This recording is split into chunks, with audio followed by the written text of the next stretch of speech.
सिद्धेभ्यः। जय श्री ओम नमः सिद्धेभ्यः। सर्वमंगलमांगल्यं सर्वकल्याणकारकं प्रधानं सर्वधर्माणां जैन जयतु शासनं। पंच परमेष्टि भगवान की आचार्य श्री गुरुवर कुंद कुंद महाराज की आचार्य श्री गुरुवर विद्यासागर महाराज की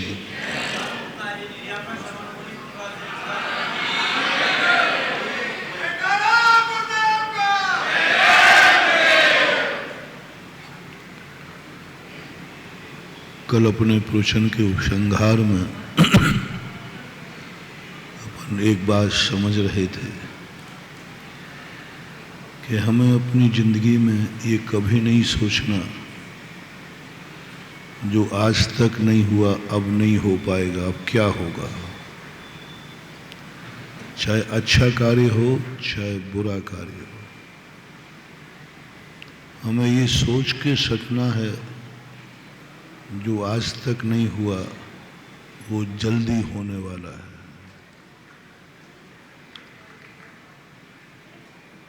बहुत बड़ी बात कल उपसंहार में कही थी। जब तुम बुरे कार्य करो और तुम्हें लगे कि देखो इतनी चोरियां मैंने की आज तक नहीं पकड़ पाया तो अब क्या पकड़ा जाऊंगा।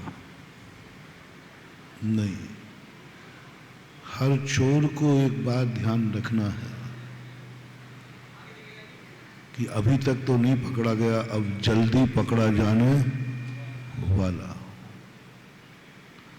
कोई पाप करने के बाद, झूठ बोलने के बाद, हिंसा करने के बाद गुंडे लोग क्यों मारे जाते हैं? उनको एक ओवर कॉन्फिडेंस हो जाता है कि मुझे आज तक कोई नहीं मार पाया तो अब कौन मार पाया। वही वाली बात, 100 वर्ष में आज तक नहीं मरा तो अब क्या मरूंगा। यानी ये मान लो कि अब जल्दी मरने। अच्छे कार्य में भी ऐसे ही लगाना कि आज तक जो नहीं हो पाया अब क्या होगा बुढ़ापे में, अब क्या होगा शाम को। नहीं, अंतिम एक कदम भी यदि अभी रखने का समय है तो निराश मत होना, एक कदम बाद भी कुछ हो सकता है। कल मैंने कहा था ना, ये मत समझना कि महाराज की बात हमें 1 महीने कुछ समझ में नहीं आई तो अब क्या समझ में आएगी। नहीं, गधा सही, एक दिन बाद आएगी आएगी। हर चीज में लगाना। ये मत सोचना कि हम महाराज जी के क्या प्रवचन सुनूं, महाराज के इतना प्रवचन सुन चुका हूं हमें कुछ समझ में ही नहीं आता।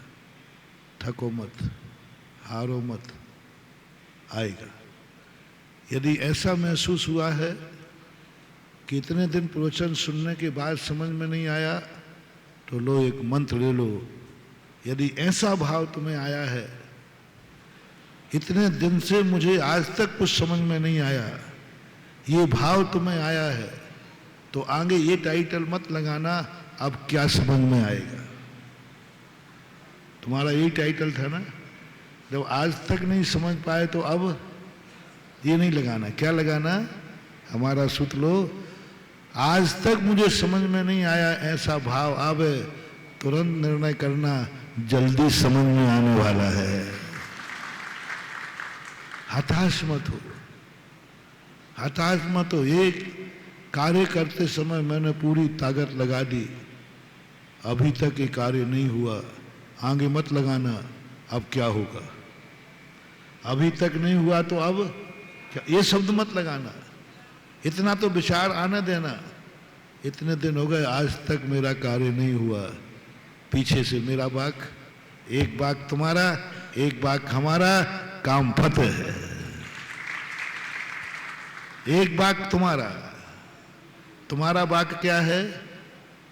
अभी तक नहीं हुआ।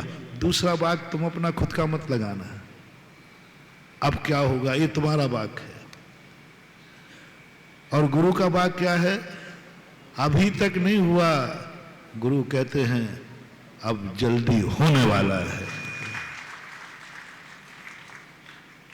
और कल मैंने उदाहरण सहित कहा था, उस गुटके वाले ने कहा था ना, मैं इतने साल से गुटखा खाया, अभी तक नहीं होगा तो अब क्या होगा।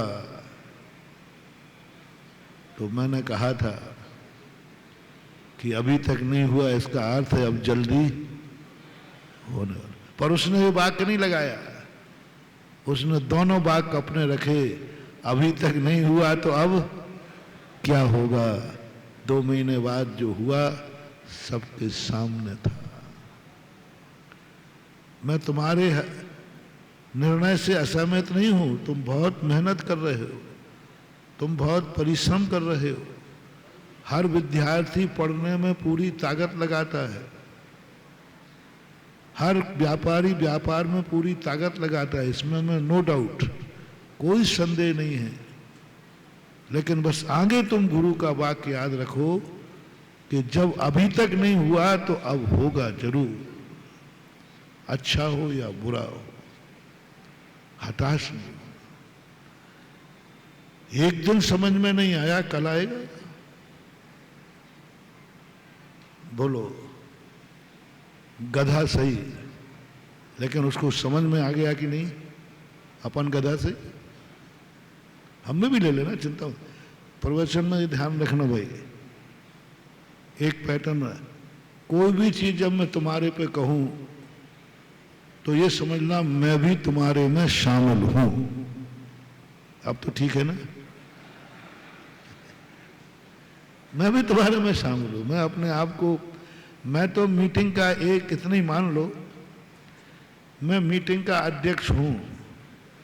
हमें ज्यादा अधिकार नहीं है, बराबर वोट पड़ने पर एक वोट ज्यादा देने का अधिकार है, बस इससे ज्यादा मैं कुछ नहीं मानता।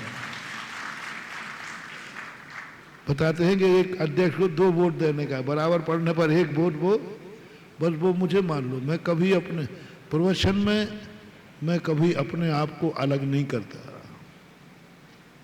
मैंने कई बार कहा, मैं खुद का प्रवचन खुद सुनता हूं, और सत्य तो ये है कि मैं खुद का प्रवचन खुद को ही देता हूं। आप सुन लेते हो तो मुझे कोई ऐतराज नहीं है। कमरे में बैठांगा तो अकेले मौन पढ़ूंगा, यहां आकर जोर से पढ़ता हूं, पढ़ना तो मुझे है ही, चिंतन की धारा तो मेरी चलेगी। कमरे में बैठूंगा तो मौन चिंतन धारा चलेगी, और माइक पे आऊंगा थोड़ा बोल के चलेगी।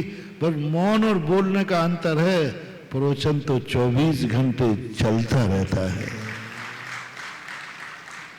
तुम लोग दिख जाते हो तो थोड़ा मौन तोड़ देता हूं कि चलो भाई, चिंतन तो मेरा चल ही रहा है। यदि मौन की अपेक्षा बोल के यदि स्वाध्याय कर लूं तो हमारा क्या बिगड़ता है, तुम्हारी बिगड़ी सुधरती है। हमारा क्या बिगड़ता है, तुम्हारी बिगड़ी सुधरती। मैं मौन स्वाध्याय कर रहा था, यहां बोल के स्वाध्याय कर रहा हूं। गजब की उमा स्वामी महाराज ने क्या कर्तृत्व बुद्धि से उठा दिया हम लोगों को। क्या करते, तो उन्होंने कहा कुछ नहीं, तो कमरे में बैठा है, मौन स्वाध्याय कर रहा है, थोड़ा सा 10 कदम चल ले, स्टेज में भी स्वाध्याय। नहीं नहीं, मेरे पास टाइम नहीं है, मुझे स्वाध्याय करना है। हाँ, जो अवीक्षण ज्ञान उपयोगी होते ना, वो कोई टाइम तुम्हें नहीं देते। मेरे पास कोई टाइम नहीं है, मुझे स्वाध्याय करना है।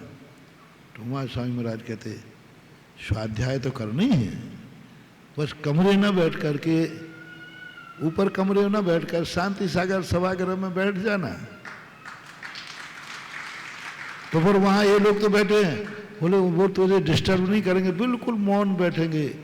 बस जो तो कमरे मौन का चिंतन कर रहा है, यह चिंतन बोल के कर देना, एक दोनों हाथ में लड्डू हो जाए, एक टिकट में 2-2 बजा। तुम्हारा भी स्वाध्याय और इनका भी कल्याण हो जाएगा। ये खोज पूज्यवर उमा स्वामी महाराज की तत्वार सूत्र की अलौकिक खोज, अनुपम खोज है। उपदेश को स्वाध्याय में रख दिया। इसलिए जब भी तुम्हें उपदेश दूं, जो भी तुम्हें टाइटल दूं, बुरा नहीं मानना, वो टाइटल मेरे ऊपर भी लागू है। मैं कहूं अज्ञानी, तो तुम जितने गिनती में बैठना गिन लेना भाई हैं, और उसमें अंत में प्लस कर देना। एक प्लस किसका कर दिया? एक प्लस, तो प्लस में मैं हूं सब गिनती में मैं हूं, क्योंकि मैं भी अज्ञानी हूं, मैं भी मूर्ख हूं, मैं भी संसार में अनादिकाल से राग द्वेष से घिसा हुआ हूं, मैं कोई सर्वज्ञ नहीं बन गया हूं। इसलिए ये सारी बातें अपने जीवन में सोचना है। हमें एक दिन बात समझ में आई, घबराओ मत, नाचो, खुशी मनाओ, कम से कम समझ में आ गई। कभी नहीं मानना, अरे अब आज समझ में जाए तो लोग क्या कहेंगे, आ गया। एक कंजाइश था सोनगढ़ी, तो वो प्रवचन नहीं सुनता था, मुनियों के सुनने नहीं, उनको नियम दिलाया जाता है कि भाई कभी भूल करके मुनियों का प्रवचन नहीं सुनना। और एक मीटिंग में तो प्रस्ताव पास हुआ कंजाइस्टों की, बहुत पहले की घटना है, 20 साल हो गए। उनमें कहा, देखो इनकी नीति देखना, कूटनीति देखना, बोले जितने शितलाचारी हैं, जितने भ्रष्ट साधु हैं, इनके पास खूब जाओ, जम के जाओ, खूब जाओ। क्योंकि वो जानते थे भ्रष्ट और शितलाचारी साधु के पास जितना जाएगा उतना ही हमारा पंथ मजबूत, क्योंकि वो जैसा हम कहते हैं साधु ऐसे होते हैं, साधु ऐसे होते हैं, साधु ऐसे होते हैं, जैसा हम कह रहे हैं वैसे ही वो देखेंगे, तो मजबूत होंगे कि नहीं होंगे। बस 2 स्थानों पर भूल के मत चले जाना। उनके दुश्मन जो थे 2 साधु थे, बस इन 2 स्थानों पर मत जाना।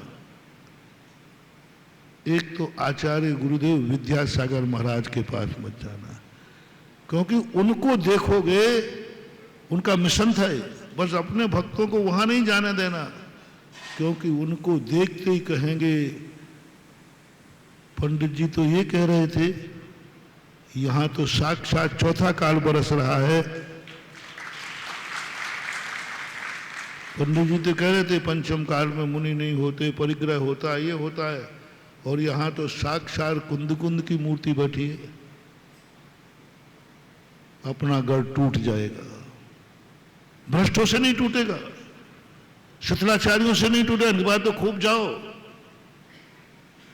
मजबूती होगी। भेजते हैं वो, जाओ फलाने स्थान पे देख के आओ, हम झूठ बोल रहे हैं तो फलाने, इनके पास लिस्ट, इनके पास, इनके पास, इनके पास भ्रष्ट साधुओं की लिस्ट होती है, अच्छे साधुओं की नहीं होती। फलाने जगह देख के आओ, फलाने यहाँ देख के आओ। मेरे पास भी गए लोग, महाराज ये देखो, मैंने कि भैया तुम्हारे पास भ्रष्ट साधुओं की लिस्ट है, मेरे पास तो अच्छे साधुओं की लिस्ट है। हम भ्रष्ट की बनाते ही नहीं। तुम उन्हीं के पास क्यों भेज रहे हो जो शितलाचारी हैं? उनके पास भेजो ना जिनमें ये कोई दोष, लेकिन उनका मिशन खत्म हो जाए। बोलो, आज भारत से मुनि विरोधियों का जो गढ़ था, किसके दर्शन से टूटा? और दूसरे नंबर पर लिखा आचार्य का दर्शन, आचार्य, मेरे तो मामला दूसरा ही है। उन्होंने कहा बस सुधा सागर के प्रवचन में मत जाना, क्योंकि एक बार प्रवचन में चला गया फिर वो लौट के नहीं आएगा। ये प्रस्ताव पास हुआ था मीटिंग में, गुना के मुमुक्षुओं की मीटिंग थी, मीटिंग में प्रस्ताव पास हुआ। ये 2 चीज हैं अपने मिशन के लिए खतरा। अब बताओ भाई, इसका अर्थ है तुम सत्य को समझना ही नहीं चाहते, इसलिए मत घबराना। उनके लिए कहा एक ने, बोले महाराज जी मैं क्या करूं, मैं सुधरना चाहता हूं, मैं आना चाहता हूं, मुझे अब बात समझ में आ गई है, लेकिन ये तुम्हारे भक्त मुझे नहीं सुधरने देंगे। मैं प्रवचन सुनता नहीं था, लेकिन क्या करें, तुम्हारे इन कार्यकर्ताओं ने मेरे दुकान के बाहर ही चुंगा लगा दिया। तो कुछ शब्द कानों में पड़ गए हैं और मैं सुधरना चाहता हूं, लेकिन महाराज ये आपके जो भक्त हैं ना, ये जो चारों तरफ घेरे रहते, जो आपके पास 24 घंटे रहते, ये हमें आपके पास तक नहीं आने देंगे, सुधरने नहीं। क्यों? मैं कह दूंगा इनको, कोई ने तुम्हें रोका नहीं, जैसे मैं दिखूंगा आ गया है, ये आ गया, ये आ गया, ये आ गया, आ गए बेटा, आना पड़ा, अब आई अकल, इसके कारण से मैं नहीं आ पा रहा हूं। मैं आना चाहता हूं, मैं आना चाहता हूं, लेकिन लोग क्या कहेंगे? आ गए 90% लोग, अधर्मी लोग धर्म से इसलिए नहीं जुड़ते कि उनको ये डर लगता है अब लोग क्या करें। महाराज को गालियां देने वाले महाराज के भक्त इसलिए नहीं बनते कि लोग क्या कहेंगे, कल तक तो तू विरोधी था और आज माने कि महानुभाव। यह बात के कारण तुम सत्य से दूर भाग रहे हो।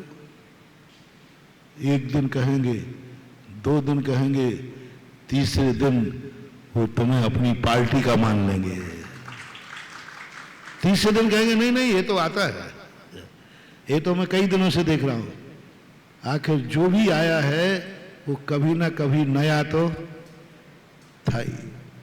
आप लोगों से कहना है, अपन सबसे कहना है, अपने मन से कहना है।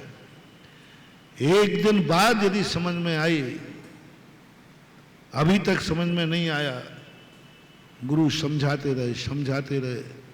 शिवभूति महाराज हारे नहीं, हारे नहीं, नहीं कल समझ में आ जाएगी। गुरु ने कह दिया जा, तुझे अब तक समझ में नहीं आया तो अब क्या खाक समझ में आएगा। वृद्ध अवस्था थी, पूरी जिंदगी भर पढ़ा पढ़ा करके मर गया, तो अब तक समझ में नहीं आया तो अब क्या समझ में आएगा तुझे। पर शिवभूति कहता है, गुरुजी प्रवचनों में आपने कहा था अब तक समझ में नहीं आया है तो अब जल्दी समझ में आने। और जिस दिन ये कहा उसी दिन महाराज को सूपा फटकने वाली की कहानी सुनाई थी, उसी दिन उन महाराज को केवल ज्ञान हो गया। अंत में मत समझना, आप मत जाना कि मुझे गधा कहेंगे लोग। कल की बात आज समझ में आई तो लोग गधा कहेंगे, तुम नाचना। बल्कि कल जिनको समझ में आया था उनसे ज्यादा खुशी मनाना कि अरे तुम तो शेर लोग थे इसलिए समझ में आ गई। मैं भाग्यवान हूं जो गधा होकर के भी एकदम बात समझ गया, गधा होकर के समझ गया। एक महाराज थे, एक पेड़ के नीचे बैठे थे। श्रावकों को बड़ा मजा आता है जब किसी अच्छे आदमी का कोई भविष्य अंधकार में,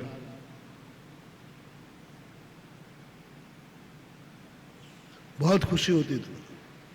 अच्छे आदमी का भविष्य अंधकार हो, अच्छे आदमी की मजाक उड़ाने के लिए लोग बड़ा आनंद मनाते हैं, बहुत आनंद। जितना अच्छा आदमी गिरेगा दुनिया को उतना ही मजा आता है। तो 2 श्रावक जा रहे थे, एक महाराज पेड़ के नीचे बैठे हुए थे। वो दोनों श्रावक आगरे के थे और उसमें एक में अपने जगदीश बाबू भी थे। हमारा श्रावक तो रहेगा ही रहेगा। वो महाराज एक पेड़ के नीचे ध्यान करने बैठे थे। पेड़ था इमली का, इमली होती ना छोटे छोटे पेड़, और भगवान का समोषण लगा था। भगवान के समोषण में पूछा कि भगवान, हमें एक पेड़ के नीचे एक महाराज बैठे हुए मिले थे, बहुत ध्यान में बैठे थे, बहुत तपस्वी थे, बहुत एकाग्र, इनके कितने भाव शेष हैं। बोले जिस पेड़ के नीचे बैठे हैं उसमें जितने पत्ते हैं उतने भव शेष है। बोले गुरुदेव हमारे, भगवान हमारे, बोले तुम 7वें भव में 8वें भव में मोक्ष चले जाओगे। तुम्हारे लिए तो 8 भव निश्चित हो गए और हमारे कितने भव निश्चित हो गए? इमली के पेड़ में जितने पत्ते हैं, बोलो अब तुम ढोल पीटोगे, नगाड़ा बजाओगे और मेरे सामने कहोगे बाबा जी, बाबा जी, बाजू। अब उसमें ये पता चल जाए और जगदीश बाबू को ये पता चल जाए कि मेरे 8 भव में मोक्ष है और महाराज को इमली की बजा, अरे ये तो ढोल बजवा देगा। आगरा के कोने से शुरू करेगा, अरे सुनो रे सुनो रे सुनो, विज्ञापन आएगा, व्हाट्सएप डलेगा, ढोल पिटेंगे। मालूम महाराज की कितने भाव शेष हैं इमली, और मेरे भाव देखो 8 भाव। इस श्रावक को, छोटों को होता है, छोटों का नेचर होता है। बड़ों की विफलता पर उनको खुशी होती है और बस वो तो तुरंत समोशन से उठे, चलो रे जल्दी चलो, अपन महाराज के क्या बाबा जी बन गए। और आते क्या बाबा जी, महाराज इस पेड़ के नीचे जितने पत्ते हैं इतने भाव के बाद आपको मोक्ष होगा। काय को बाबा जी बने हो, तप रहे हो, केसलन कर रहे, उपवास कर रहे, एकासन कर रहे, विहार कर रहे, छाले, इतने सब कष्ट क्यों उठा रहे हो? मोक्ष तो इतने भाव के बाद मिलेगा। और हम लोग देखो कोई कष्ट नहीं उठा रहे हैं, कोई कष्ट नहीं, बढ़िया आराम से सब जिम रहे हैं, घर में भी जिम रहे और बारात में जिम रहे हैं, सब जगह। बारात में खाते हो जगदीश साहब? नहीं खाते? बहुत अच्छा। नहीं तो यहाँ हरि पर्वत में जो यहाँ विवाह शादी होते हैं, इनमें कितने बार तुमने भोजन किया होगा? कितने बार? अरे महाराज गिनती नहीं, इतने बार। तो भी महाराज हमारा मोक्ष 7-8 भाव में है। ओहो क्या, सुनो महानुभाव, महाराज एकदम आनंदित होगा। ओहो धन हो गया, धन हो गया, हे श्रावक को आपका बहुत बहुत शुक्रिया, मैं धन हो गया, धन हो गया, धन हो गया। तो दोनों श्रावक कहते हैं महाराज पागल हो गए। इतने भाव सुनने के बाद इतनी खुशी, इतनी खुशी। महाराज इमली के पत्ते गिन लो कितने हैं। बोलो भाई इमली के पेड़ में कितने पत्ते होते हैं? छोटा छोटा तो होते ही। श्रावक कहते महाराज कोई सुनकर भी पागल तो नहीं हो गए? बोले नहीं भैया। तो आप इतने खुश क्यों हो रहे हो? बोले इस बात की खुशी है कि इतने भाव के साथ सही मोक्ष तो निश्चित हो गया है। गजब गजब। ये कथा जब मैंने पढ़ी बस इतना संतोष हुआ। वो महाराज कहते ये तो पक्का हो गया, अभी तक तो यही पक्का नहीं था कि मेरा मोक्ष होगा भी, मैं भव्य हूं कि अभव्य हूं यही निर्णय नहीं हो पा रहा था। आज मेरे जीवन में खुशी का पहला दिन है, ये तो हो गया, मैं भव्य हूं और मोक्ष। ये कहानी सुना करके अपन सबको ये कह रहा हूं, भली एक दिन बात समझ में आए, नाचना पंचम काल का गधा हो करके भी समझ में आ गया, ये मुझे खुशी की बात है। अपन सब गधे हैं। चौथे काल में भगवान ने समझाया नहीं समझा, अपन थे, सब थे, भगवान के समोषण में थे। ये कोई नई बात मत समझना कि अच्छे लोग सब समझाते हैं तो सभी समझ जाते हैं। बाप समझाता है तो बेटा समझ ही जाएगा, ऐसा कोई नियम। गुरु समझाते हैं सिर्फ समझ ही जाएगा, ऐसा कोई नियम नहीं। अपन तो भगवान के समझाने से भी नहीं समझे। अनंतों बार अपन भगवान के समोषण में गए, भगवान ने समझाया, गणधर महाराज ने समझाया, लेकिन फिर भी हमें समझ में नहीं आया। तो आज ये मान के मत बैठना, जब साक्षात तीर्थंकर नहीं समझा पाए तो अब महाराज क्या समझा पाएंगे। साक्षात भगवान की वाणी समझ में नहीं आई तो महाराज की वाणी क्या समझ में आएगी। साक्षात गुरु नहीं समझा पाए तो ये सूफा फटकने वाली क्या समझा पाएगी। किसने समझा दिया था? सूफा फटकने वाले। मत होना है था। आज बड़े बड़े महाराजों की बात समझ में नहीं आई, एक सूफा फटकने वाली उड़द के छिलके बाहर कर रही थी, उसकी बात समझ में आ गई। जीवन के किसी भी पल में वैराग्य उपज सकता है। संसार में रहने वाला प्राणी संसार को भी तज सकता है। कभी नहीं करना, भगवान शास्त्रों में लिखा है। थोड़ी सी मारीच साक्षात तीर्थंकर के घर में जन्म लिया, तीर्थंकर की गोदी में खेला, तीर्थंकर ने सिर पे हाथ फेरा, उंगली पकड़ के चलना सीखा। आदिनाथ जब घर में थे तब मारीच का जन्म हो गया था, पोता था, और पोते का लाड़ प्यार तो सब जानते हैं। उसके सामने दादा को केवल ज्ञान हुआ, केवल ज्ञानी नहीं समझा पाए। उच्च कुल में जन्म लेने वाला, जैन कुल में जन्म लेने वाला नहीं समझ पाया। मारीच उच्च कुल में था। दादा तीर्थंकर, भरत चक्रवर्ती, तद्भव मोक्षगामी, बाहुबली 99, सब तो अच्छा ही अच्छा था। पिताजी तद्भव मोक्षगामी, 99 चाचा तद्भव मोक्षगामी, दोनों बुआएं ब्राह्मी सुंदरी बुआ थी, दोनों की दोनों जन्मजात बैरागणी, सब कुछ अच्छा था। मारीच को नहीं समझा पाए। कब समझा पाए? कौन समझा पाए? किस दशा में समझा? शेर की पर्याय में। और किस समय? जिस समय हिरण को फाड़ रहा है, जिंदा फाड़ रहा है, खूंखार शेर है, जीवित हिरण को फाड़ रहा है, हिरण तड़प रहा है, उसको कोई दया नहीं। क्षण देखो कितना कठोर है, क्षण देखो कितना कठोर है। हिरण को पकड़ के फाड़ रहा है, मांस खा रहा है, आंखें लाल हैं। और एक शामान, 2 मुनिराज वहां आकर कहते हैं, बड़े महाराज ने जैसे लक्ष्य किया कि इसको देखो, इसको संबोधन करूं। छोटे महाराज कहते हैं, दोनों अवधि ज्ञानी थे, कि महाराज साहब, जो आदिनाथ से नहीं समझ पाया वो आपसे क्या समझेगा।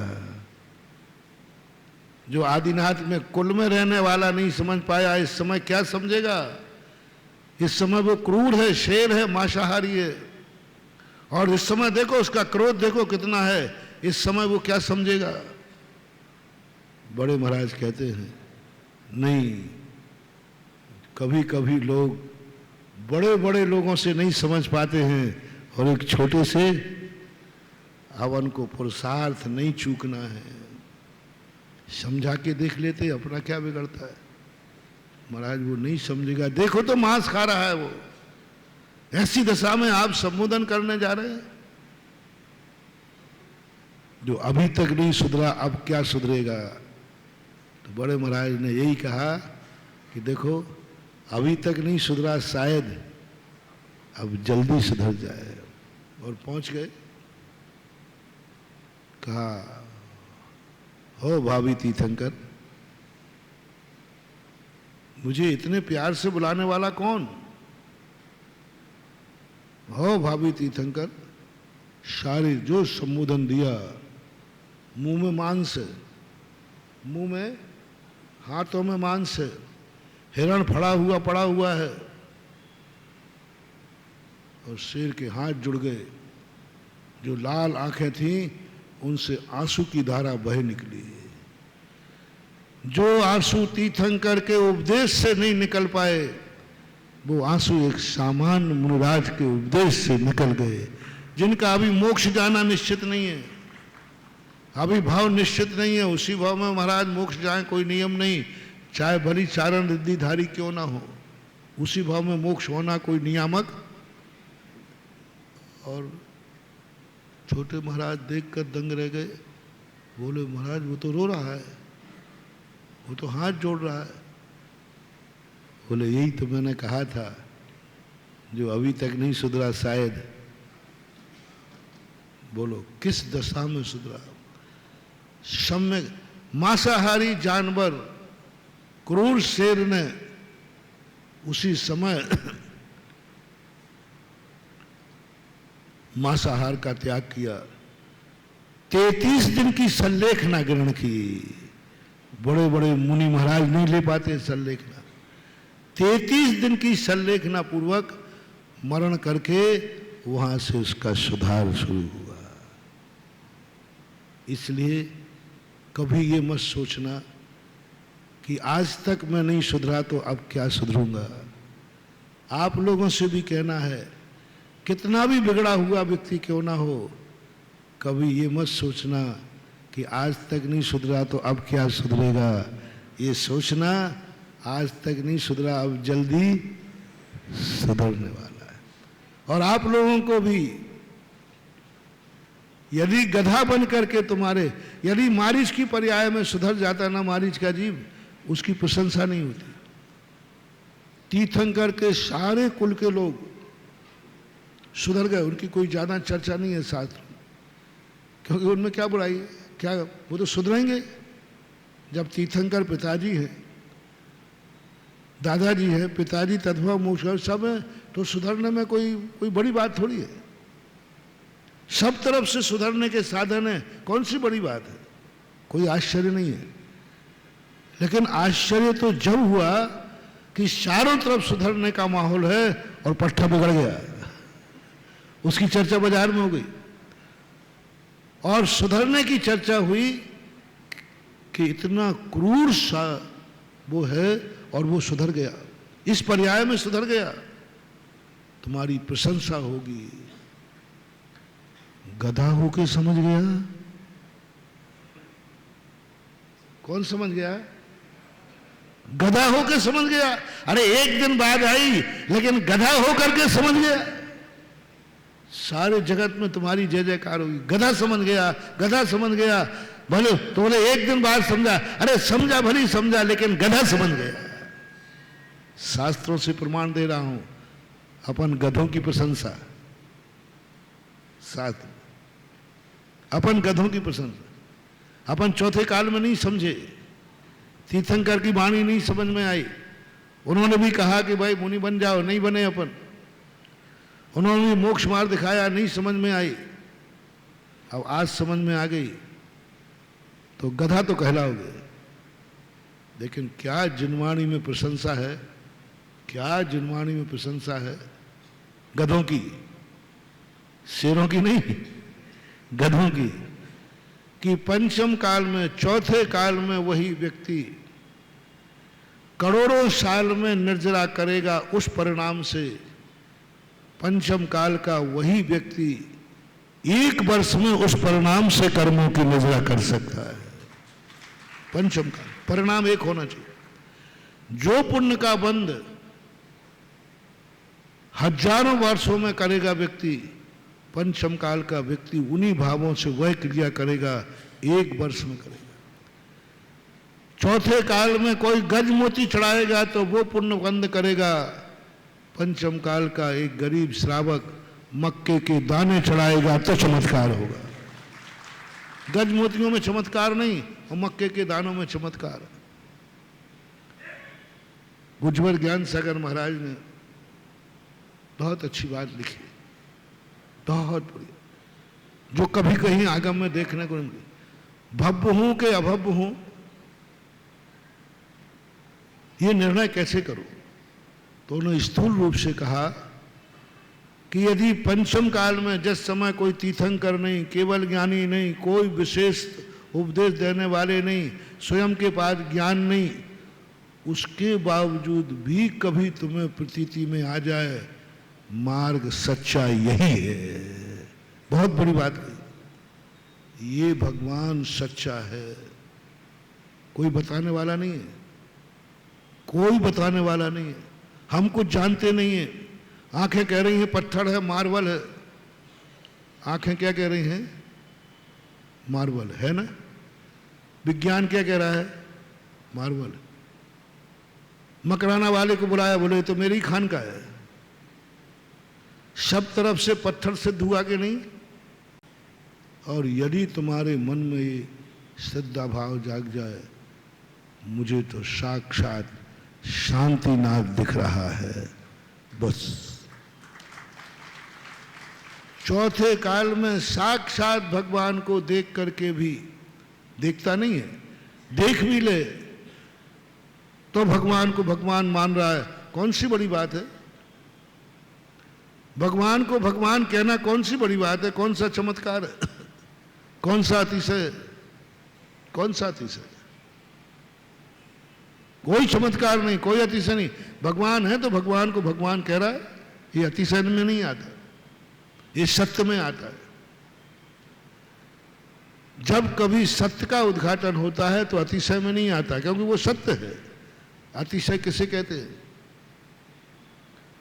जो सारी दुनिया की दृष्टि में असत्य है, लेकिन वो सत्य सिद्ध कर रहा है।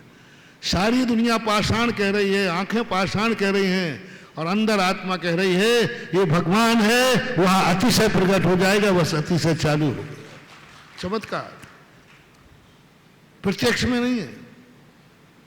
प्रत्यक्ष में तो एक खम्मा है, प्रहलाद कह रहा है इसमें भगवान है, और सारी दुनिया कह दे ये खम्मा है। सारे लोग कह रहे हैं पाषाण, आंखों ने भी कह दिया हाँ पाषाण ही है, लेकिन कभी अंदर की एक आवाज आ जाए, नहीं मुझे तो पाषाण नहीं दिख रहा है, मुझे तो साक्षात शांतिनाथ भगवान दिख रहे हैं। चौथे काल में कोई व्यक्ति मोक्ष मार्ग जानता है, पूजा पाठ करने से ये होता है, मुनि बनने से ये होता है, क्योंकि सामने दिख रहा है फलाने को केवल ज्ञान हो गया, मुनि बना था। इसमें कौन सी बड़ी बात है? सामने दिख रहा है, देखो ये कल मुनि बना था, आज इसको केवल ज्ञान हो गया, इसलिए मैं भी मुनि बनूंगा। माल देख करके मुनि बनने का भाव आया ना, माल देख करके केवल ज्ञान हुआ, रिद्धियां प्राप्त हो गई। देखो कल तक कुछ नहीं था, आज ये मुनि बना और रिद्धियां प्राप्त हो गई। तो हर व्यक्ति का मुनि बनने का भाव हो जाता है। पंचम काल में पूज्यवर ज्ञान सागर महाराज कहते हैं, पंचम काल में ना तो केवल ज्ञान दिख रहा है, ना रिद्धियां दिख रही हैं, ना कोई चमत्कार दिख रहे हैं, ना 6 ऋतुओं के फल आ रहे हैं। उसके बावजूद ही अंदर की आवाज आई, सच्चा मार्ग यही था, है और रहेगा, मैं चलूंगा। और सच्चा मान करके वो चल पड़ा। सच्चा मान करके मुनि बने बिना कल्याण नहीं, रत्नत्रय डाले बिना कल्याण नहीं, तपस्या किए बिना कल्याण नहीं, और चल पड़ा। कुछ भी नहीं उसके बाद, अंधेरा है, आंखों से अंधा है, अमावस्या रात है, फिर भी कह रहा है मार्ग यही सच्चा है। देखना, शेयर करना। दिन है, आंखों वाला है, और लोग बताने वाले भी खड़े हैं, साइन बोर्ड भी लगा है कि ये रास्ता शिखर जी का है। साइन बोर्ड पर देख लिया, दिन भी था, आंखें भी थी, बताने वाले भी थे, तब किसी को पता चला कि ये रास्ता शिखर जी का है। अब दूसरा देखना, अमावस्या की रात है और वो अंधा है, कोई साइन बोर्ड नहीं है, और वो दावा कर रहा है यही शिखर जी का सच्चा रास्ता है। चमत्कार किसमें है? अंधा है, अंधेरी, और बताने वाला फिर भी कहता है यही शिखर जी का रास्ता है, और वो टिकट लेके चल पड़ा। अतिशय किसका है? पहले वाले का कि दूसरे वाले का? अपन वही है, अपन सब वही हैं। मैं भी हूं, कुंद स्वामी भी है, पूज्य गुरुदेव भी है, सब वही हैं। अंधेरी रात है पंचम काल में, आंखें कमजोर है, आंखें है ना ज्ञान चक्षु, प्रत्यक्ष ज्ञान अपने पास नहीं है, पर अंधे है, बिल्कुल अंधे है। ये इन चक्षुओं से मोक्ष मार्ग नहीं दिखता। ज्ञान का प्रत्यक्ष अवध ज्ञान है नहीं, मना पर्याय है नहीं, केवल ज्ञान है नहीं, अंधेरी। और कोई हमें महाज्ञानी बताने वाले भी नहीं है। सूरदास को बता रहा है, सूरदास को बता रहा है। दो सूरदास हाथ पकड़ के चल रहे हैं, एक मैं और एक तुम। मैं भी सूरदास, तुम भी सूरदास, कुछ नहीं अपना ज्ञान। अब बताओ, दो सूरदास मिलकर के और ऐसे चल रहे हैं धड़ाके से। बोले कहां जा रहा? बोले शिखर जी। आंखें देखना थोड़ा, नहीं दिख रहा है, अंधेरा है। शिखर जी, हाँ पक्का है। यद में वो दृश्य में वो तत्वम नान्यान चान था इत कंपाए सांबोवत शन मार्ग संस्या रुचि। पूज्यवर समंत्र भद्र महाराज पंचम काल के जीव को कहते हैं। वो कह तुम तो ऐसे जा रहे हो जैसे आंखों से दिखता हो। बोले नहीं दिखता। ऐसे जा रहे हो जैसे दिन में चल रहे हो। बोले रात है। ऐसे जा रहे हो जैसे किसी ने उंगली पकड़ ली है, कोई ने नहीं पकड़ी, हम दोनों अंधे हैं और दोनों ही पकड़ के चल रहे हैं एक दूसरे को। हमारे आचार्य श्री कुंडलपुर में थे, बहुत पहले की बात है। एक जगमोहन लाल पंडित जी थे, बूढ़े थे, और एक लाहिरी थे, वो बूढ़े थे। अब उनको यही समझ में नहीं आता था। आचार्य कहते ये किसको पकड़ के, कौन किसको पकड़ के चल रहा है? दोनों ही बूढ़े हैं और दोनों ही पकड़ के चल रहे, जब भी चलेंगे दोनों ही पकड़े रहे। तो आचार्य जी कहते ये बताओ तुमने एक दूसरे को कौन पकड़ के चल रहा है? बोले महाराज हम एक दूसरे को दोनों पकड़ के चलते हैं। ये हमारा सहारा है और ये हमारा सहारा है। वो बात मुझे याद आ गई। आज आप भी अंधे, हम भी बंधे, तुम अपन दोनों सहारा लेकर के, दोनों एक दूसरे का सहारा है। श्रावक मुनि का सहारा बना हुआ है। तुम आहार चर्या कराते हो, तुम नमोस्तु करते हो, तुम चतुर्मास कराते हो, तुम ये सब कार्य करते हो। क्या पता है तुम्हें? क्या पता है? इतना सब कर रहे हो, किसने कहां से बता दिया, कहां से देख लिया? तो तुम मेरे से पूछो, महाराज हमें तो कुछ पता नहीं है। महाराज जी आपको पता है? तो मैं भी धीरे हूं, मुझे भी कुछ पता नहीं। दो अंधों का मेल और धड़ाके। सबसे बड़ी विशेषता, सबसे बड़ी विशेषता दृढ़ता। यदि में वो दस में वो पंचम काल में यदि ऐसा विश्वास हो जाए यही सच्चा मार्ग था, है, और इसके बिना जिन जना नहीं जिन राज सीजे तू रो जग कीच में एक घड़ी मत बिसरो करो आयु यम मुख बीच में। बस ऐसी अंदर से हुक आ जाए, नहीं यही रास्ता भगवान का था। तो तुमने भगवान को देखा है? नहीं देखा। पर मेरी आत्मा बोल रही है यही रक्षा। सम्यक दर्शन ज्ञान चारित्राणि मोक्ष मार्ग, यही मोक्ष मार्ग है। यदि में वो दृश्य में वो ऐसी प्रतीति कभी अंदर से जाग जाए तो श्रीमंदर भगवान विदेश क्षेत्र में भी आगरा में रहने वाले मुनि की और श्रावक की विदेश क्षेत्र में समोषण में चर्चा हो जाएगी। समोषण में चर्चा हो जाएगी कि पंचम काल का भौतिक चकाचौंध में आगरा के अंदर मुनि महाराज और श्रावक कह रहे हैं यही मार्ग था, यही है और रहेगा, और वे दोनों अंधे हैं, अंधेरी रात है, साइन बोर्ड है नहीं, फिर भी ऐसे चल रहे हैं जैसे कि चारों तरफ से लाइट जल रही हो। समोषण में चर्चा हो जाएगी। ऐसी एक किंवदंती है। पूज्यवर जयसेन स्वामी ने पंचास्तिकाय की टीका में ये उदाहरण दिया है कुंद कुंद भगवान का, कि समोषण में कुंद कुंद भगवान के लिए एक आशीष वचन निकला। सारी सभा देखकर दंग रही कि बदंती है कि साहब यहाँ तो अभी आपको किसी ने नमोस्तु नहीं किया, फिर आपने ये आशीष वचन किसको दिया? प्रश्न हुआ। गणधर परमेष्ठी ने किया अब वहाँ विदेह क्षेत्र में। उन्होंने कहा सुनो, भरत क्षेत्र के आर्य खंड में पंचम काल है और उन्होंने इस समय अरहंत भगवान को सच्चा देव मान करके नमोस्तु किया है। उसका नमस्ते तो उनको कैसे मालूम कि सच्चा देव अरहंत है? क्या वो अवधिज्ञानी है? बोले नहीं। मना पर्या ज्ञानी है? नहीं। कोई उनको बताने वाला है वहां? बोले नहीं। स्वयं में प्रगट ज्ञान हुआ है? बोले नहीं। फिर कैसे?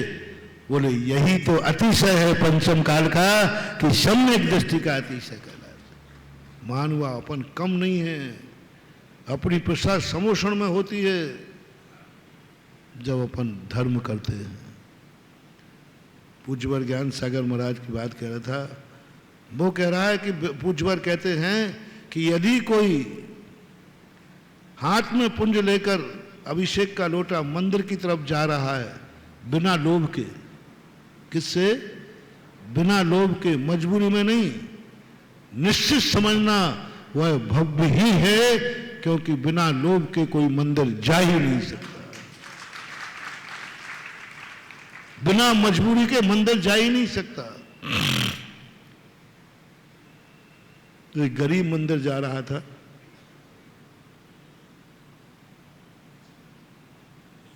बहुत दुखी था, उसको रात भर नींद नहीं आई, परेशान था। और एक चक्रवर्ती जा रहा था।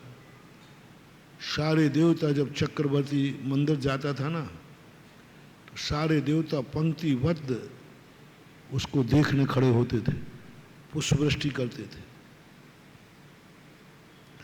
दोनों तरफ कतार लगती थी जनता की। चक्रवर्ती मंदिर जा रहा है। एक दिन एक देव की देवी ने कहा, बोले तुम लोग सब पक्षपाती हो, तुम लोग सब बड़े आदमी की तरफ देखते हो। धर्म में भी, अरे संसार में पैसे की कीमत होना चाहिए, परमार्थ में तो नहीं। तुम लोग चक्रवर्ती के ऊपर फूल बरसा रहे हो, देखो उसके पीछे एक गरीब जा रहा है, उसकी तरफ देख भी नहीं रहे हो, दो फूल भी नहीं बरसा रहे।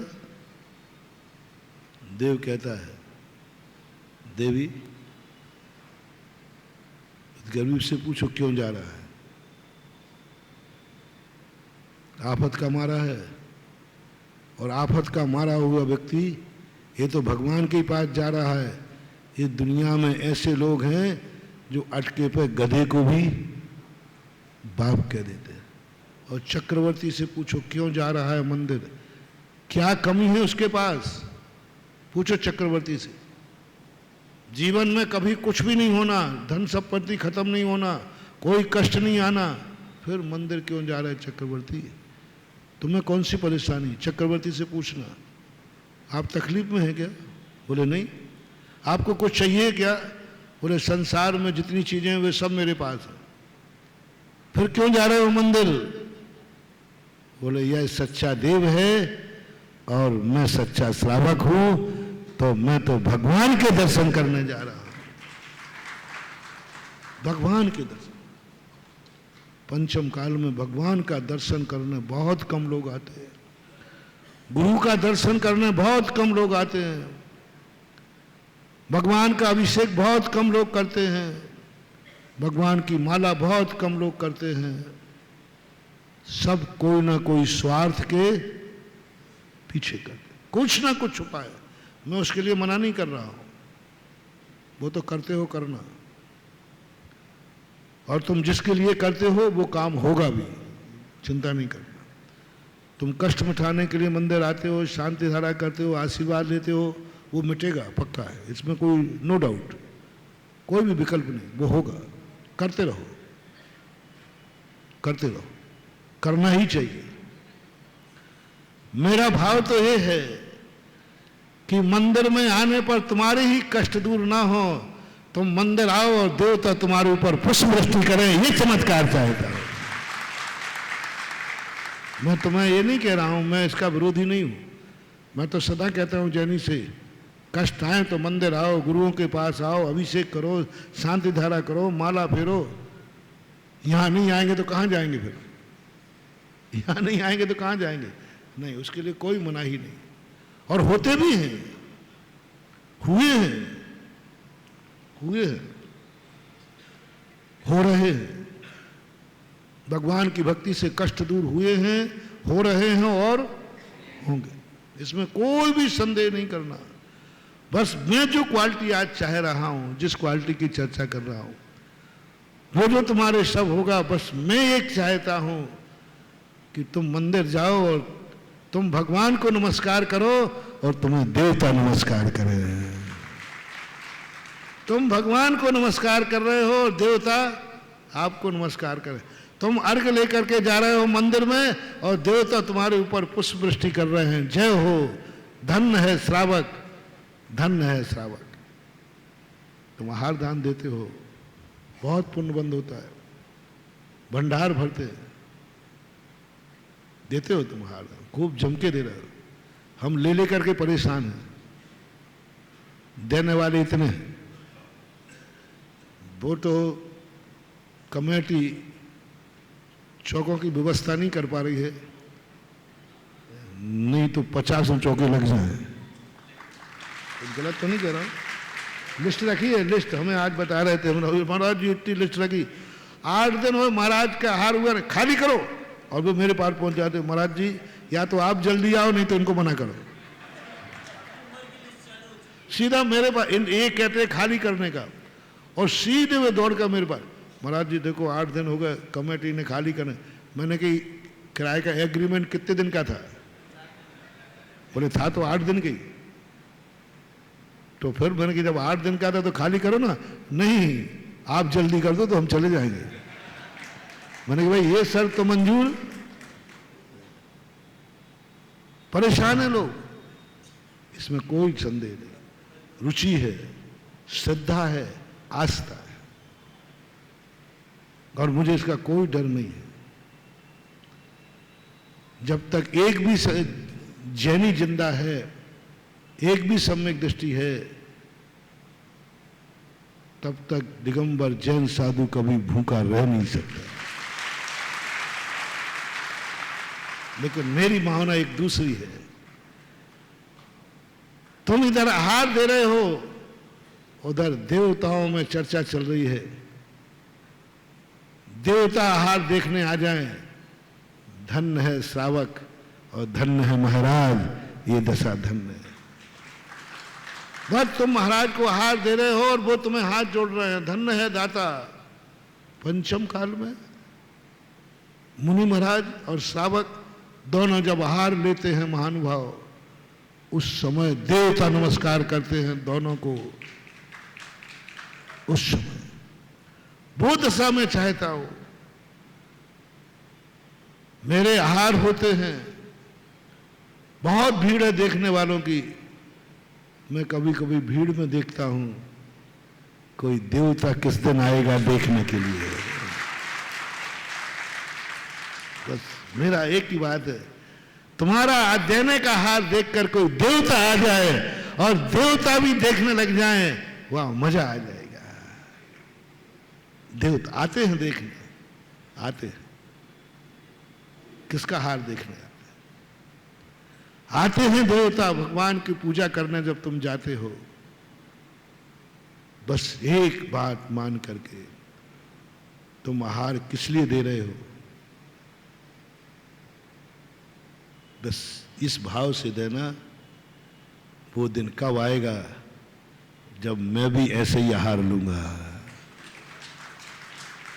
प्रैक्टिस के लिए चौका लगाओ।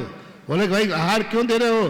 बोले कल मुझे भी तो लेना है, तो थोड़ा प्रैक्टिस कर रहा हूं। बंदे तदगुण, मंदिर आओ ऐसे बंदे तदगुण लब्धे। मैं भगवान के पास जा रहा हूं भगवान बनने के लिए। देवता आएंगे, पक्का आएंगे, पंचम काल में आएंगे। दर्शन करेंगे, देवताओं में मीटिंग में चर्चा होगी कि देखा पंचम काल में आप लोग तो अवधिज्ञानी हो, वहां के जो अच्छे देवता हैं वे फटकारेंगे वहां के देवताओं को, जनेन्द्र देव फटकारेंगे विधेय क्षेत्र को, समंतभद्र फटकारते हैं मनुष्यों को। समंतभद्र महाराज ने पूज्यवर ने मनुष्यों को क्या फटकारा, क्या फटकार लगाई? तुम तो मनुष्य हो, जो नियम में बोल रहा हूं ये त्रियंश भी पालन कर रहे, तुमसे अच्छा तो त्रियंश है। उलझे हुए श्रावकों को सुलझे हुए त्रियंशों के उदाहरण दिए। रात्रि भोजन करने वालों को फटकारा समंतभद्र महाराज ने। मनुष्य होकर शर्म नहीं आती तुम्हें? जैन कुल में जन्म लेकर शर्म नहीं आती तुम्हें? अरे साहब रात आप नहीं समझते हो, महाराज बन गए हो, रात्रि भोजन करना त्यागना कठिन है, बहुत कठिन है, परेशानी होती ये होती है, भूख लगती है, ये लगता है, दुनिया भर के बहाने। तो समंतभद्र महाराज कहते अच्छा मुझे बहाना बना रहा, सबसे निकृष्ट त्रियंश को लाके खड़ दिया। ये है सियार, क्या नाम उसका, कुत्ते की जाति जैसा होता है, बोलो ये जंगली जानवर है, पहला जानवर है, जंगली है, बुद्धिहीन है, हमने इसको कभी प्रवचन दिया नहीं है और मेरा प्रवचन इसको समझ में आया भी नहीं है, फिर भी इसने रात्रि में भोजन नहीं किया। यहां तक कि ऊपर आया, पानी पीना था, ऊपर आया तो उजेला था, बावड़ी में नीचे गया तो अंधेरा था, डर गया कहीं जब तक मैं नीचे आया तो रात न हो गई हो। फिर ऊपर आया तो उजेला था, फिर नीचे गया तो अंधेरा था, ऐसा करते करते वो मर गया, लेकिन रात में पानी नहीं पिया। तुमसे अच्छा तो वो सियार। ऊंचे लोगों को सुधारने के लिए कई बार नीचे लोगों को लाना पड़ता है, ये तरीका है। देखो ये तुमसे अच्छा है, बोलो ये तो पशु है ना, ये प्रशंसनीय। मनुष्यों की चर्चा नहीं की, पूज्यवर समंतभद्र महाराज ने त्रियंश की प्रशंसा की है कि तुमसे अच्छा त्रियंश है। और मुनियों को क्या फटकारा, ग्रस्तो मोक्ष मार्गस्तो निर्मोहो मोहने मुनि। देखो हमें समझा रहा है, मोही मुनि से तो निर्मोही श्रावक अच्छा है। ऐसा ही जब आप सुबह उठकर अभिषेक पूजन करने जाएंगे भगवान का नाम से, जब मुनिराज को आहार दान देंगे, जब आप रात्रि भोजन त्यागोगे, जब आप व्यसनों से मुक्त हो जाओगे, जब आप शराब का त्याग कर दोगे, तो आपकी चर्चा विधेय क्षेत्र में सीमंदर भगवान करेंगे कि हे चौथे काल, वहां सदा चौथा काल होता है, वहां लोगों से कहेंगे तुमसे अच्छे तो भरत क्षेत्र में आगरा के श्रावक अच्छे हैं,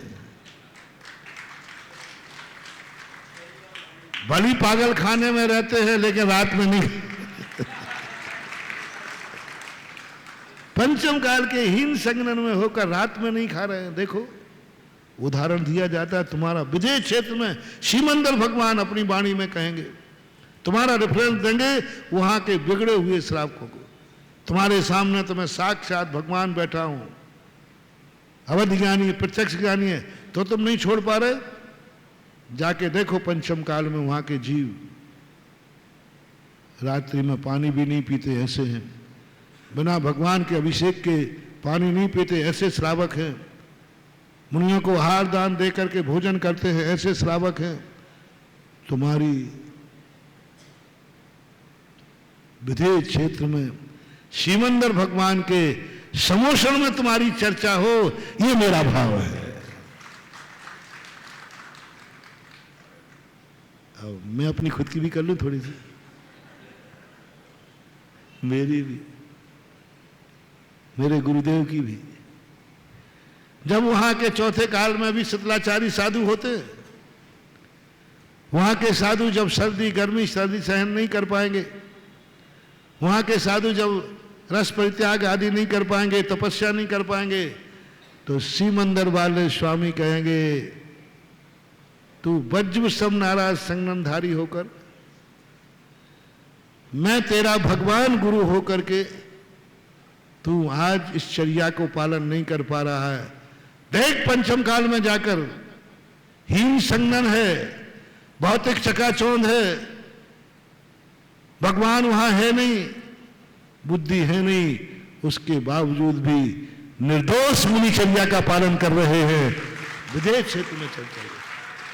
पंचम काल में यदि तुम थोड़ी सी चर्या पालोगे, आपकी चर्चा विदेश क्षेत्र में समोषण में होगी,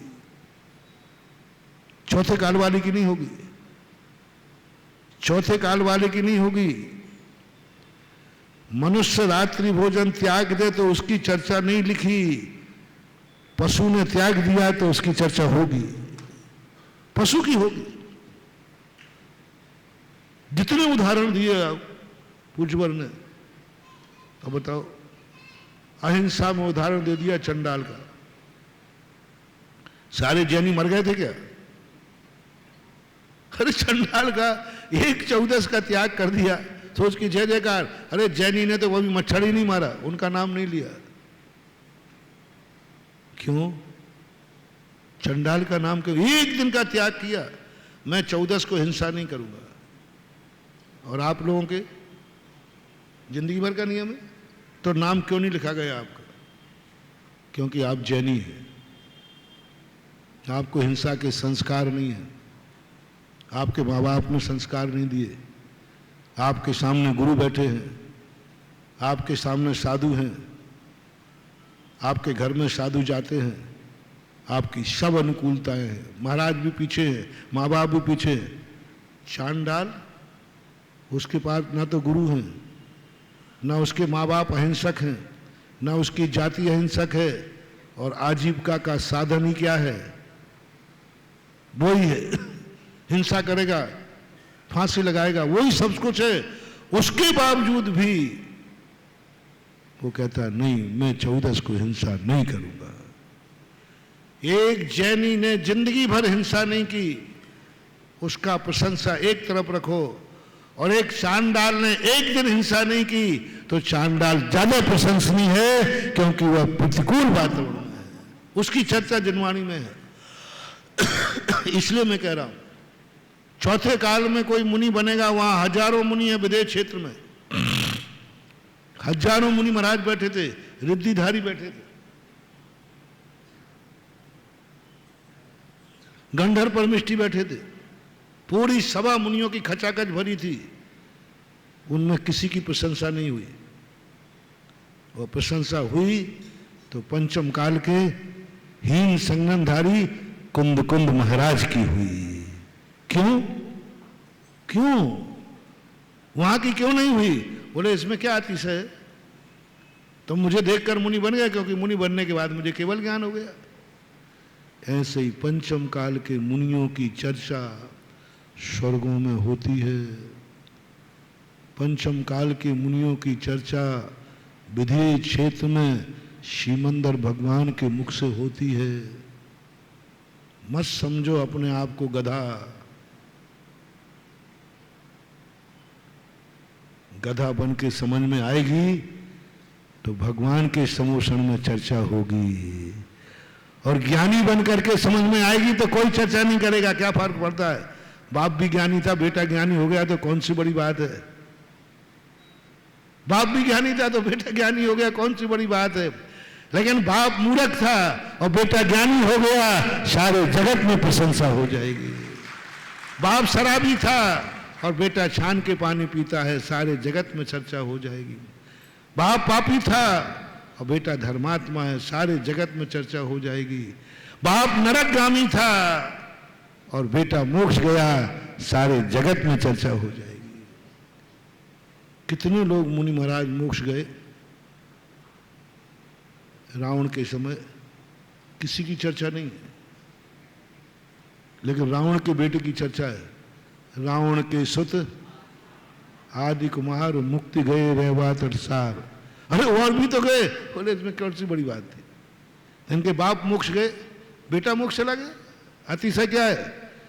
लेकिन चमत्कार तो देखो, बेटा नरक जा रहा है और बाप मोक्ष जा रहा है। उन स्त्रियों की कहीं प्रशंसा नहीं है माता, उन स्त्रियों की कहीं प्रशंसा नहीं है जिनके पति धर्मात्मा है। जिनके पति धर्मात्मा है उनकी कोई प्रशंसा नहीं है, क्योंकि पति धर्मात्मा है तो पत्नी को होना ही पड़ेगा। परिवार धर्मात्मा है पूरा, तुम्हें होना ही पड़ेगा। सासू धर्मात्मा, पति धर्मात्मा, ननंद धर्मात्मा, जेठ जेठानी धर्मात्मा, सब धर्मात्मा है। तुम अकेले क्या करोगे? तुम्हें होना पड़ेगा। लेकिन महारानी चेलना की प्रशंसा हुई, एक भी धर्मात्मा नहीं। पति पापी है, शिकारी है, जन धर्म द्रोही है, जन धर्म विद्रोही है, मुनि विरोधी है, मुनियों का विरोधी है, कट्टर दुश्मन है मुनियों का। मुनि को देखते ही सांप डाल दिया। पूरी ससुराल का हर व्यक्ति अधर्मी है, अधर्मी है। उन सबके बीच में भी चेलना को धर्म से नहीं डिगी तो देवताओं ने भी जय जयकार की और आज पुराणों में उसका नाम लिखा है। प्रतिकूल ससुराल वालों, नाम लिखा है आज के देखो इतनी परिस्थितियों के बावजूद भी धर्म से भ्रष्ट नहीं हुई। और तुम लोग क्या कहते हो, महाराज जी मैं क्या करूं, ससुराल ऐसी मिल गई, श्रीमान जी रात के 12 बजे डकारते हैं, सब रात में खाते हैं, तो अब मुझे तो खाना ही पड़ेगा। नहीं, बस यदि देवताओं में चर्चा करना है, करवाना है, समोषण में तुम्हारा नाम लवाना है, तो तुम सबको खाने दो, तो मत खाना, समोषण में चर्चा हो गई। अपन पंचम काल के जीव हैं, गधा है। अपन को चौथे काल की बात समझ में नहीं आई, भगवान की बात समझ में नहीं आई। आज पंचम काल में भी समझ में आ गई ना। थोड़े थोड़े प्रवचन तुम्हें समझ में आ रहे हैं कि नहीं? आ रहे? कोई बात नहीं, मुझे भी अभी समझ में आई, मुझे भी अभी समझ में आई। यही मुनि व्रत, ओहो, यही मुनि व्रत के व्रत, यानी मैंने भगवान की वाणी में मान लिया होता। आज जितनी ललक है मुनि व्रत पालन करने की, आज जितना गर्व है मुनि व्रत पालन करने का, आज जितनी दृढ़ता है मुनि व्रत पालन करने की, आज जितना उपसर परिचय करने की, सहन करने की भावना है, इतना काश चौथे काल में भगवान की बात मान लेता तो आज आगरा में नहीं सिद्धालय में बैठा होता है। मैं तो सदा कहता हूं, दो प्रकार के लोग होते हैं, बच्चे होते हैं। एक बच्चे क्या होता है, उसको भोजन परोसो, वो चुपचाप खा लेता है, चुपचाप कुछ नहीं करता। दूसरा क्या होता है, रोता है, फेंक देता है, यूं यूं सब बिखेर देगा, नहीं खाना, बिखेर देगा। फिर बाद में जब माँ 2-4 झापड़ मारती है और कहती है एक दाना नहीं दूंगी, और वो चली जाती है ताला लगा करके, और रसोई बंद करके चली जाती है, तुम देखना पीछे से वही छोकरा धूल में से चावल उठा उठा कर, कोई देख तो नहीं रहा, क्योंकि अब मिलने वाला तो अब कौन सा खाना है, बस वो फिर तान के एक धूल झड़ा जाकर एक एक खाता है और इधर देखता रहता है, कोई देख तो नहीं रहा है। अपन लोग वही है मानव। मैं तो अपने को कहता हूं, पुण्य मैंने बहुत किया है, गजब का पुण्य, जन्म जन्म का धर्मात्मा हूं, बहुत पुण्य किया है, तभी तो पंचम काल में मुनि बनने का भाव हुआ है। लेकिन खेद है, बात तो मानी है, लेकिन रो करके मानी है, रो रो करके मानी है। पुण्य तो किया है, रो करके किया है। धर्म तो किया है, रो करके किया है। आज इस पंचम काल में जो कुछ भी थोड़ा मोड़ा बन रहा है, उसी को झरा झरा करके मुनि पद पालन कर रहा हूं। उस समय यदि ये जो श्रद्धा, जो परिणाम आज बने महानुभाव, ये परिणाम यदि चौथे काल में हो जाते, मुझे तो विश्वास है कि केवल ज्ञान हो जाता और मोक्ष चले जाते। अब वो तो गलती हो चुकी, वो तो गलती हो चुकी। गधा का टाइटल तो मिलना था, वो तो बोलो ना, अब वो तो बदलने वाला है नहीं। अब गधा बन करके नाचना है, गधा बन के अवभाग्य बनाना है, गधा बनकर भाग, गधा बनकर के समोषण में चर्चा, दुनिया भर के पुण्यात्माओं की चर्चा होती है। एक बार गधे की चर्चा स्वर्ग में हो जाए, गधे की चर्चा समोषण में हो जाए, कब होगी? जब एक खुशी मनाएंगे, कोई बात नहीं, कल समझ में आई, नहीं आई, आज तो आ गई, अवभाग्य है मेरे। मैं अपने आप को कहता हूं, मैं तो कहता हूं भगवान कोई बात नहीं, गधा सही, लेकिन आप ये तो देखो, आप तो शेर थे, आप तो पुण्यात्मा थे, आप तो बहुत ज्ञानी थे, अवध ज्ञानी थे, मन पर ज्ञानी थे, आपके बाप भी ऐसे ही थे, आपका सब कुछ था, तो आप मुनि बन गए। देखो तो सही भगवान, मैं गधा बन करके मुनि बन गया। कुछ नहीं है मेरे पास, कोई धर्म नहीं, कोई ज्ञान नहीं, कुछ नहीं, फिर भी मेरा विश्वास है सच्चा मार्ग यही था, है और रहेगा, और माना ही नहीं, चल पड़ा हूं। तो भगवान कहते प्रशंसा का पात्र तो है। पंचम काल में छोटा सा भी नियम हो, प्रशंसा के योग है। मत अपने आप को हीन भावना करना, बस गर्व करो, कम से कम गधा होकर के भी समझ में आई है, आ तो गई। और वे महाराज नाच पड़े कि कम से कम मेरा मोक्ष तो। दोनों श्रावक चल पड़े। 7-8 साल हुए होंगे, भगवान के समोषण लगे ही था, बिहार हो ही रहा था। फिर वही दोनों श्रावक वहां से निकले और वो महाराज उसी पेड़ के नीचे बैठे थे। तो उन्होंने कहा ये पेड़ के नीचे जो बैठता है, बाबा जी इस पेड़ से थोड़ा दूसरे पेड़ के नीचे बैठ जाओ, नहीं तो अभी मैं पूछ के आऊंगा तो भगवान कहेंगे जितने पत्ते हुए उतने में मोक्ष होगा। अब महाराज तो ज्ञानी थे, वो कहते पेड़ के पत्तों से मोक्ष निर्धारित नहीं होता है, ये तो गणना है। वे गए, फिर पूछा, बोले महाराज आज भगवान उसी पेड़ के नीचे एक और छोटे से महाराज बैठे, क्योंकि वो 8-9 साल के ही थे। इनके भाव कितने हैं? इनके भाव कितने हैं? भगवान ने कहा, हो श्रावको, तुम जब तक वहां लौट के पहुंचोगे उनको केवल ज्ञान हो गया होगा। बोले भगवान आप भूल गए, पहले तो आपने ये कहा था। नहीं, तो ये कौन है? जब तक बोले ये वही महाराज हैं जिन महाराजों को तुमने पूछा था 8 साल पहले। तो हमने कहा था तो महाराज इतने भाव कहाँ चले, कैसे जल्दी कर लिए पूरे? हमारा तो एक ही भाव पूरा नहीं हो पाया। बोले वो उनको उसी दिन इतनी खुशी हुई और उन्होंने ऐसा निदान बंद किया कि वो निगोद चले गए। और एक श्वास में 8-10 बार, एक श्वास में 8-10 बार जन्मो मरो सहोदर, एक श्वास में के 18वें भाग में इन्होंने जन्म मरण किया।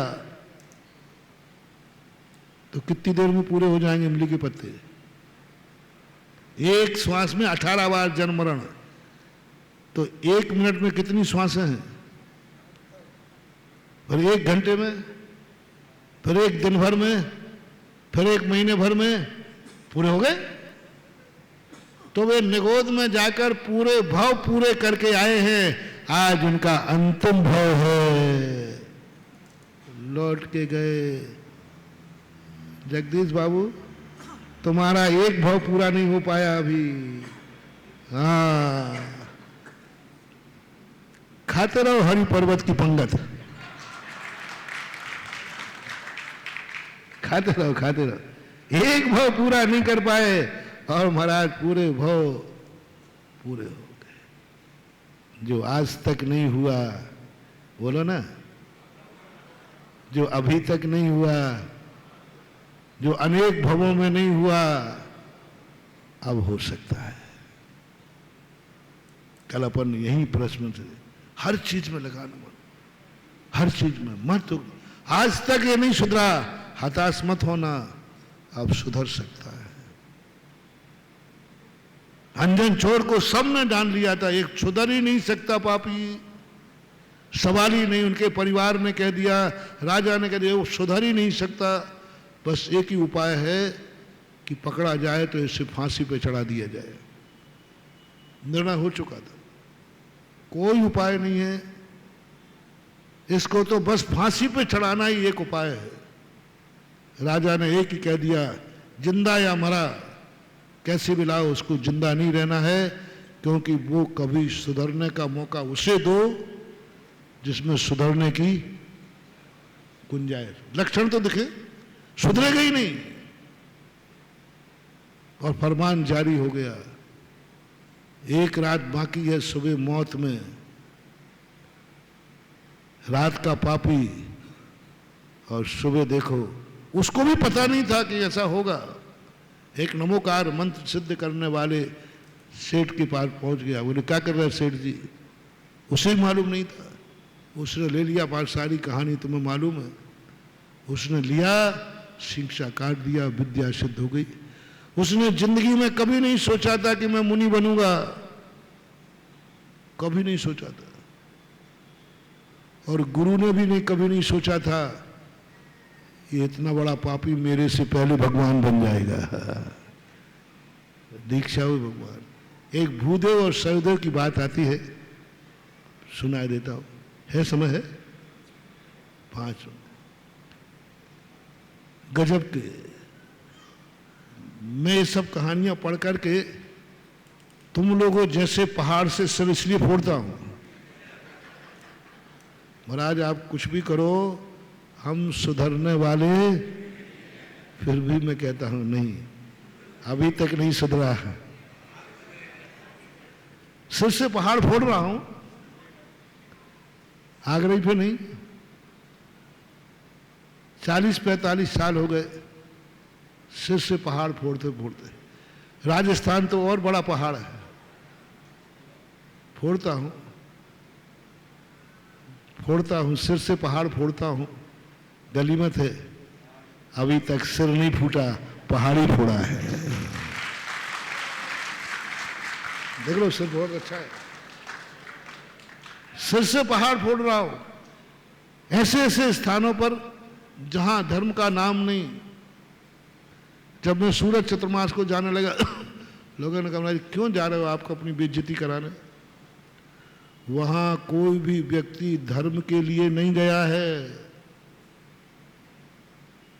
वहां कोई मंदिर जाने के लिए नहीं गया है, वहां सब धन कमाने के लिए गए। बोलो भाई, कौन? सूरत यहां से कोई जाएगा तो काय के लिए जाएगा?